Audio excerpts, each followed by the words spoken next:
Welcome to Police Thieves, where we bring you detailed, factual breakdowns of real police incidents and the critical decisions that unfold in a matter of seconds. Today's case is both shocking and deeply emotional, a high-speed police chase in Arkansas that ended in a violent rollover crash and the miraculous survival of a 3-year-old child. It was the afternoon of May 2, 2026, near the small town of Joyner, Arkansas, in Mississippi County. Arkansas state troopers were monitoring traffic along Highway 118, a rural road that cuts through open farmland and quiet communities. At first, everything seemed normal, but then one trooper observed a black Dodge Charger moving significantly faster than the posted speed limit. According to investigators, the vehicle was traveling approximately 80 miles per hour in a 55-mile-per-hour zone. Under ordinary circumstances, this would have resulted in a routine traffic stop. The trooper activated his emergency lights and attempted to pull the car over. Most drivers respond by slowing down and moving to the side of the road. But on this day, the driver made a decision that would put multiple lives at risk. Rather than stopping, the driver accelerated and continued down the highway. Authorities later identified the driver as 23-year-old Thalia Jones. In that instant, what began as a speeding violation turned into a felony pursuit. The trooper immediately radioed dispatch, notifying other units that a suspect vehicle was refusing to stop.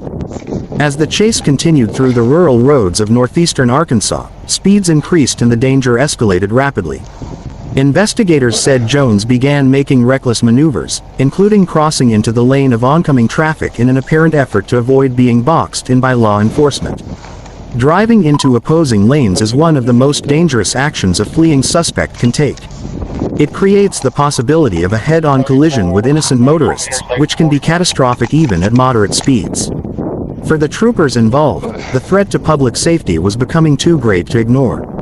At this point, officers were forced to make a critical tactical decision. Allowing the pursuit to continue meant risking the lives of other drivers, nearby residents, and the suspect herself. To end the chase as quickly as possible, the lead trooper decided to use a precision immobilization technique, better known as a pit maneuver. A pit maneuver is a specialized law enforcement tactic used to stop fleeing vehicles. The officer intentionally makes controlled contact with the rear quarter panel of the suspect vehicle, causing it to lose traction and rotate. When performed under the right conditions, the maneuver can bring a pursuit to a rapid conclusion. The trooper executed the maneuver, and within seconds, the Dodge Charger spun out of control. The car left the roadway, struck objects near the shoulder, and flipped upside down in a field beside the highway. The impact was severe. Dust and debris filled the air as the vehicle came to rest on its roof. Troopers rushed toward the wreckage, expecting injuries and preparing for an emergency extraction. Then something happened that stunned everyone on the scene. From the overturned vehicle, a small child emerged. A 3-year-old toddler climbed out of the wreckage and ran directly toward the troopers. The officers were visibly shocked. In the midst of a dangerous pursuit and violent crash, none of them had realized that a child was inside the vehicle. What could have ended in tragedy instead became a remarkable story of survival. Emergency responders immediately examined the child. Miraculously, the toddler appeared to have no serious injuries. The child was evaluated alongside his mother and was later released to another responsible adult at the scene. According to reports, the trooper who initiated the stop became emotional and angry when he realized a young child had been placed in such extreme danger. He reportedly confronted Jones and scolded her for risking her son's life. Authorities later filed several charges against Thalia Jones, including speeding, reckless driving, driving with a suspended license, child endangerment, and unauthorized use of another person's vehicle to commit a crime. Investigators stated that the Dodge Charger belonged to Jones' boyfriend. Because a child was involved, the incident was also reported to the Arkansas Child Abuse Hotline for further review by child welfare authorities. Cases like this highlight the difficult decisions law enforcement officers must make during active pursuits. Troopers are trained to weigh the risks of continuing a chase against the risks of ending it.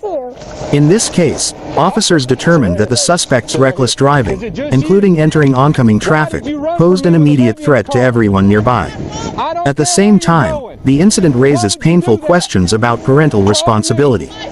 A 3-year-old child had no control over the situation and was entirely dependent on the adult behind the wheel to make safe decisions. What began as a simple speeding stop turned into a dramatic pursuit, a rollover crash, and a narrow escape that could easily have ended in disaster. The image of a toddler running unharmed from an upside-down car is a powerful reminder of both the fragility and resilience of human life. Okay. For law enforcement, it was a moment of relief after seconds of intense uncertainty. For the child, it was a miracle.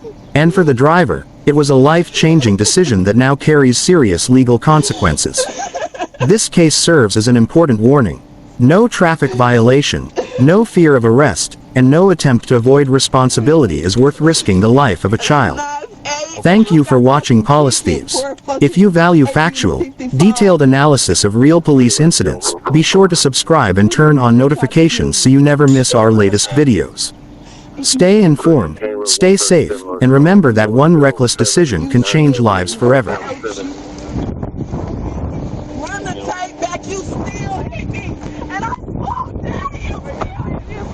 Hey, sorry. Thalia, I'm gonna need you. So I'm gonna give you a run. Yeah, I'm gonna give you a full rundown real quick. Was over there on 118 in Joyner looking for that guy, and she came through in this maroon Charger. And I thought she was going kind of fast, and there was cars parked on the side of the road, the family of that guy. So I caught up to her, and as I was catching up to her, her speed was increasing, and it got up to 82 before we hit the overpass on 55. And then once we got eastbound, and then once we got over the overpass, I lit her up as soon as we got over the overpass, and she picked up speed. I'm gonna be honest with you, I don't know how fast we were going when she initially sped away from me. We took that first curve right there on 118 in Joyner where that empty tow lot is. Come around the second curve, and I know right there, I knew I had a straightaway with shallow shoulders and open field on both sides, and she was trying to cut me off, keep me from TVIing, so I just kind of pushed her off the road. Like just got on her bumper and pushed her real hard. She went off the road, hit the edge of a driveway, took out the mailbox, came back across the road by the post office and flipped in this field. Her and her little 3 or 4 year old child crawled out the back seat. 2, her and the baby. Her and the baby. I'm gonna make sure they get the baby looked at when they get here. Okay.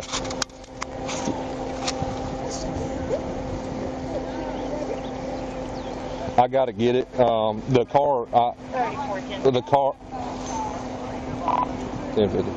car has been repainted red. I can tell the fender well, underneath the fender well, it was royal blue before, so I don't know what we got, but I'll get a VIN in a little while.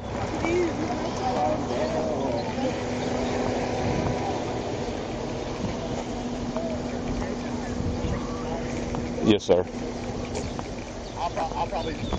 I mean, I got a scuff on my push bumper, but that's it. Okay. All right. Thank you. Yes, sir. Thank you. Hey, Seal.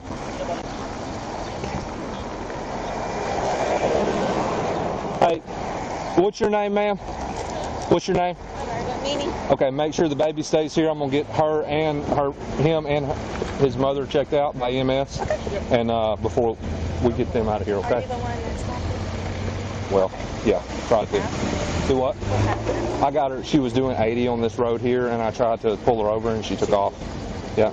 And you had to maneuver her car? Yeah, to get her to stop. That's why I chose this spot here, because it's flat on each side, no houses or buildings or anything. How long was she driving?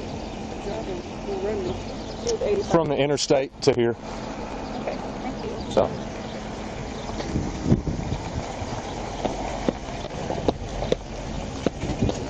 There you go. Yeah. I'll go get this camera from him.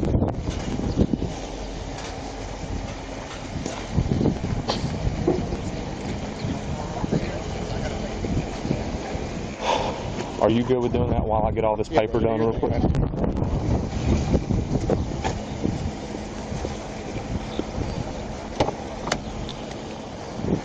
Look at the fender wells. Might be stolen. That car was blue before. You looking at the fender wells yet? You should be able to see it going on. I tried. I don't know where to locate it on the bottom. I've never found one on the bottom before.